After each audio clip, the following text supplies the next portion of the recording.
பெண்கள்னா எல்லா வீட்டு வேலையும் கத்துக்கணும். பையனுங்க ராஜா மாதிரி, பொண்ணுங்க எல்லாம் சர்வன்ட். எங்க எல்லாரும் சாப்பிட்டுட்டு இருப்பாங்க, 4 பையங்களும் உட்காந்து சாப்பிடுவாங்க.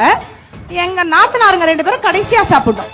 என்னோட பிரதர் இன் லாஸும் என் ஹஸ்பண்டும் சாப்பிட்டுட்டு யாரும் எழுந்து போய் கை கழுவ மாட்டாங்க, தட்டுல கழுவுவாங்க. அந்த எச்ச தட்டை எடுக்கிறதுக்கு நாத்தனார் நின்னுட்டே இருப்பாங்க. சோ நான் அவங்கள பார்த்து கத்துக்கிட்டேன், ஓ இந்த எச்ச தட்டை இம்மிடியேட்டா எடுத்தா எனக்கு நல்ல மருமக பேர் கொடுப்பாங்க அப்படின்னா வெயிட்டிங் ஃபார் எச்ச தட்டு எடுக்கிறதுக்கு.